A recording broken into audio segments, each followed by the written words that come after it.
12.97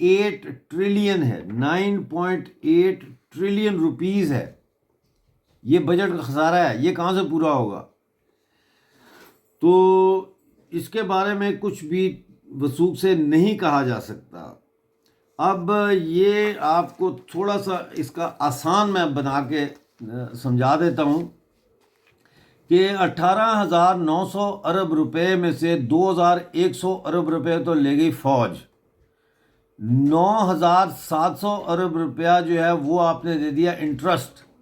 ٹھیک ہے، یہ بن جاتا ہے 11,800، یعنی 18,800 بلین روپیز میں سے 11,800 بلین جو ہے وہ تو آپ نے ادھر دے دیا. اب آپ دیکھیں کہ جو ان کے ترقیاتی منصوبے یا ڈیولپمنٹ کے لیے 21 بلین روپیز، فوج کتنا لے کے جا رہی ہے؟ 2,100 بلین، اور ڈیولپمنٹ کے لیے انہوں نے بجٹ میں کتنا رکھا ہے؟ صرف 21 بلین.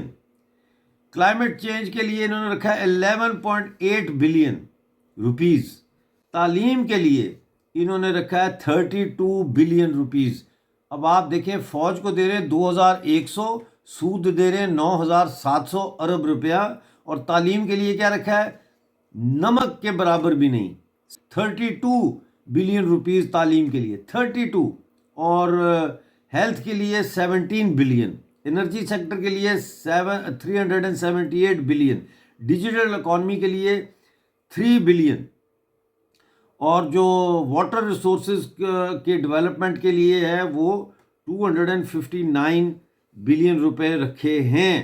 اور سرکاری ملازمین کی تنخواہوں اور پینشن میں 10 سے 15% اضافہ. اس سے کیا بنتا ہے؟ وہ تو کہہ رہے ہیں 100% اضافہ کرو پینشن والے، تنخواہوں والے کہہ رہے ہیں 200% ہماری تنخواہیں بڑھاؤ. تو آپ دیکھیں کہ یہ کتنا ان بیلنسڈ بجٹ ہے کہ فوج کیوں لے رہی ہے 2,100 ارب روپیہ اس بجٹ میں سے؟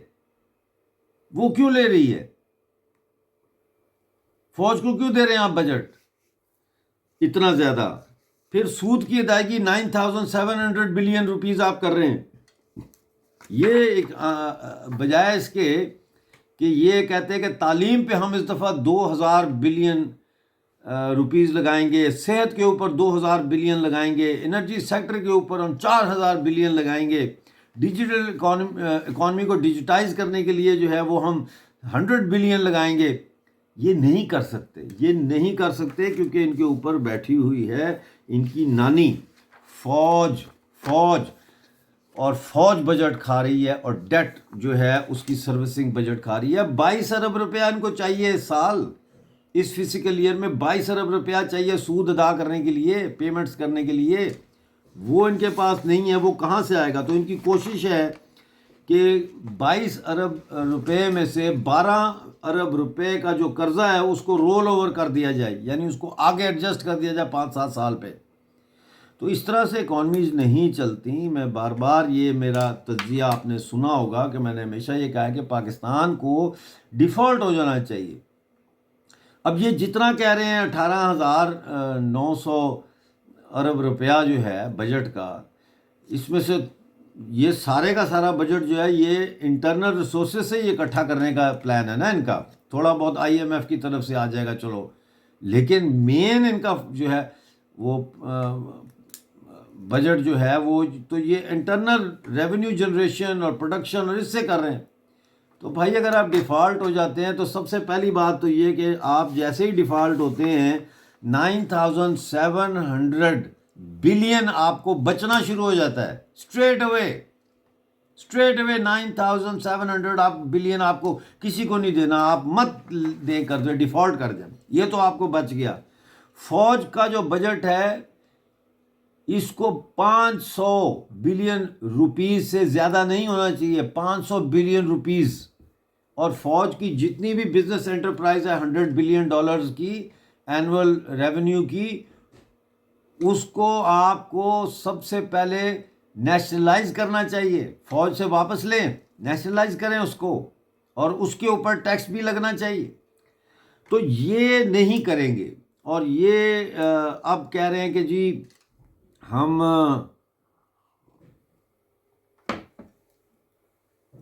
یہ کہہ رہے ہیں کہ جو فائنانس منسٹر ہے اس نے اپنی تقریر میں کہا کہ we are going to transfer the economy from a government controlled economy to a market driven economy. یہ بڑی لفاظی ہے، لیکن اس کا مطلب کیا ہے؟ اس کا مطلب یہ ہے کہ ہم سارا کچھ بیچیں گے، اور جو گورنمنٹ کے کنٹرول میں انٹرپرائزز ہیں، پی آئی اے ہے، اسٹیل مل ہے، یہ ہے وہ ہے، سارا بیچو، سارا بیچو. اور یہ جو کہہ رہے ہیں فورن ڈائریکٹ انویسٹمنٹ آ رہی ہے، کوئی ڈائریکٹ انویسٹمنٹ نہیں آ رہی سر. یہ ریکوڈک کے حصے بیچ رہے ہیں سعودی عربیہ کو، کاپر مائنز بیچ رہے ہیں یو اے ای کو. کیا بات کر رہے ہیں آپ؟ یہ بنجر زمینیں بیچ رہے ہیں یو اے ای کو اور عرب ممالک کو. اور وہ بنجر زمینیں کیوں خرید رہے ہیں؟ وہ کو بے وقوف ہیں.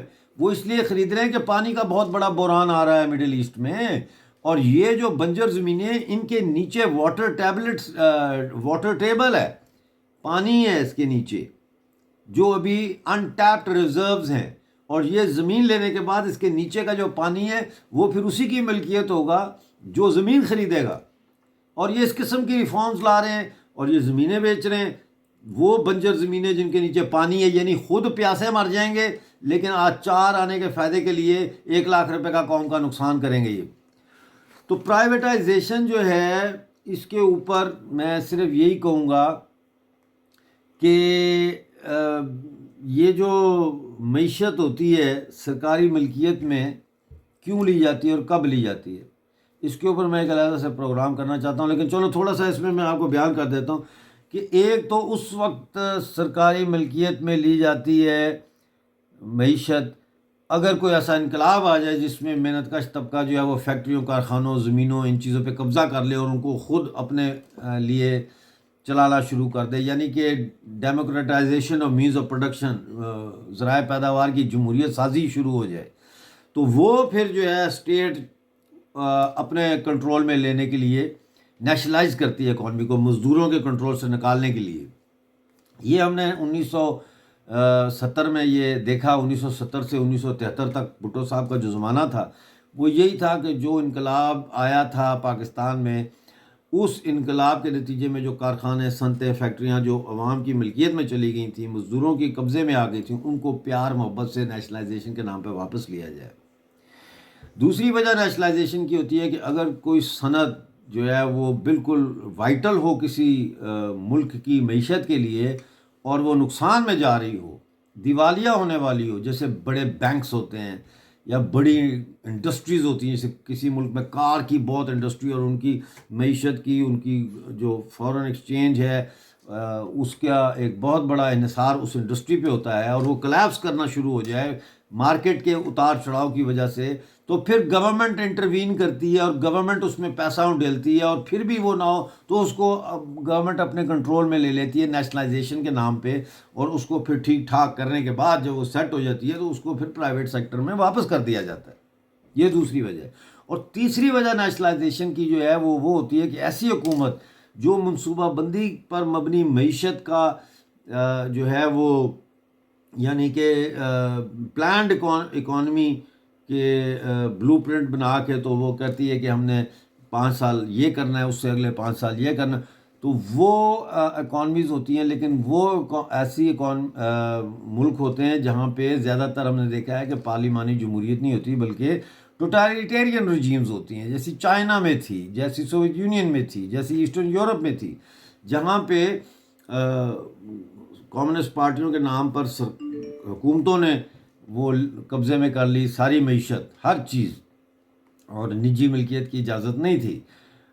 تو اس کے نتیجے میں پھر وہ پلان کرتے ہیں اکانومی کو کہ بھئی یہ فیکٹری جو ہے اتنا پیداوار کرے گی، یہ اتنا کرے گی، اور پھر وہ اکانومی کو اوپر لے کے آتے ہیں. اور ہم نے دیکھا کہ 60-70 سال تک یہ ہوا ان ملکوں میں، لیکن جیسے ہی وہ معیشت اس قابل ہو گئی تو پھر جیسے کیسے بھی ہے، وہ ایک علیحدہ بحث ہے کہ سوشلزم ناکام ہوا یا کمیونزم ناکام ہوا یا وہ انڈسٹریز یا وہ معیشتیں تیار تھیں پرائیویٹ سیکٹر کو واپس کرنے میں، تو اس لیے وہاں پہ یہ نجکاریاں شروع ہوئی، تو پھر وہ نجکاریاں شروع ہو جاتی ہیں.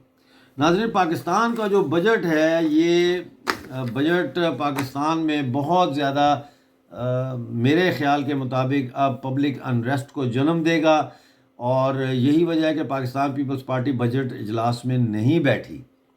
وہ دیکھ رہے ہیں اندھے کو بھی نظر آ رہا ہے کہ کیا ہونے جا رہا ہے. لہٰذا پاکستان کا ایک دفعہ پھر یہ کہوں گا کہ پاکستان ایک ایسا بدقسمت ملک ہے جہاں پہ آج تک مطلب ہے ریسنٹ جو ڈیکیڈز ہیں ان میں کوئی ایسی سیاسی پارٹی مڈل کلاس سے یا ورکنگ کلاس سے ابھر کر سامنے نہیں آئی جو حقیقی معنوں میں نہ صرف یہ کہ پالیٹکس کی نیٹی گریٹی کو سمجھتی ہو، پالیٹکس کے آرٹ کو سمجھتی ہو، بلکہ وہ اکانومی کو بھی سمجھتی ہو کہ اکانومی کو کیسے ریفارم کیا جا سکتا ہے، اس کے لیے کیا سٹیپس اٹھانے چاہیے، اور اس پورے ایک سینیریو میں ایک ایسا ریولوشن لے کے آئیں پاکستان میں جس میں کہ پاکستانی فوج کو بھی شکست ہو اور پاکستان کے جاگیرداروں اور سرمایہ داروں کو بھی شکست ہو، اور ایک مڈل کلاس اور ورکنگ کلاس کی کولیشن کی ایک یعنی ان کی کولیشن سے ان کے اشتراک سے جو ہے وہ ایک نیا نظام پاکستان میں لایا جائے جو پرو پیپل ہو.